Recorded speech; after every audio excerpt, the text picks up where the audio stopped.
Sirab Babək rayonunun sayca 4-cü böyük kəndidir. 1918-ci ildə ermənilər tərəfindən amansız qətliama məruz qalmasaydı, indi yəqin ki, əhalisinin sayına görə ən böyük kəndidir. Bunu kəndin ziyalısı Zaleh Novruzov deyir. Uzun illər ermənilərin Sirab dərəsində törətdiyi soyqırımı araşdıran Zaleh müəllim, mənfur qonşularımızın bu ərazidə hələ 1905-ci ildə həyata keçirdiyi vəhşiliklərlə bağlı faktlar aşkarlayıb.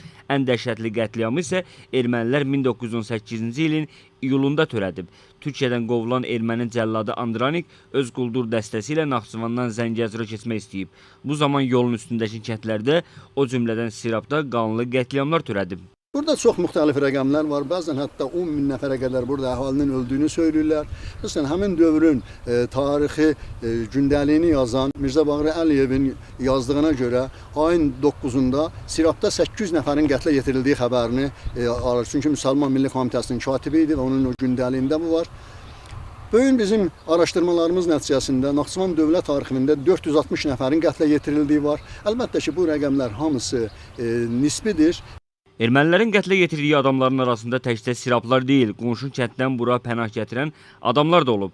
Onlar erməni zülmündən qaçaraq Sirabın yaxınlığındakı dağlara və buradakı mağaralara sığınmaq istəyən silahsız Azərbaycanlılar idi.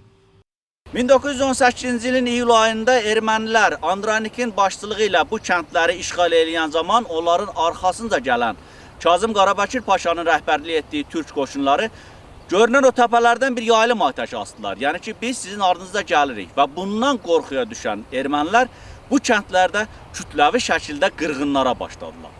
Kənd sakini 80 yaşlı Orucəli Fərzəliyevin əmisini də ermənilər qətlə yetirib. Deyir ki, daşnaqlar cəmaata ilə divan tutub ki, adamlar harda gizlənəcəklərini belə bilməyiblər.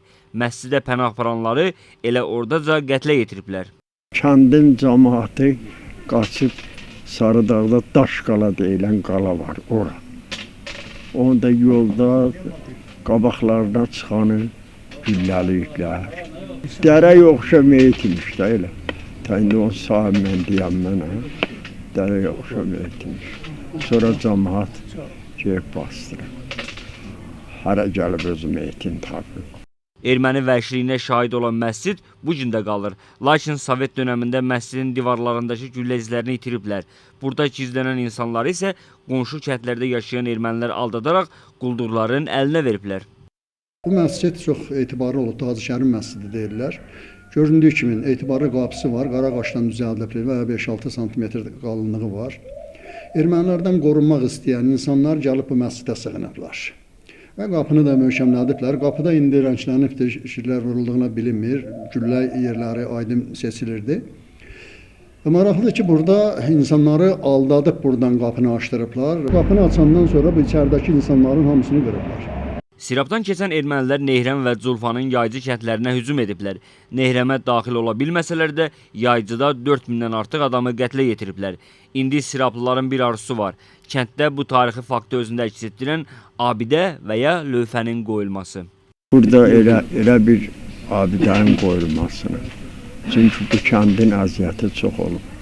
Əkinlərimizi tamam yandırmışdılar. Cəmaat yeməyə çörək tapamadı. Acından da öldü çox. Ümumiyyətlə 1918-20-ci illərdə erməni daşnaqları və quldur dəstələri Naxçıvan ərazisində 70 mindən artıq adamı qətlə yetirib.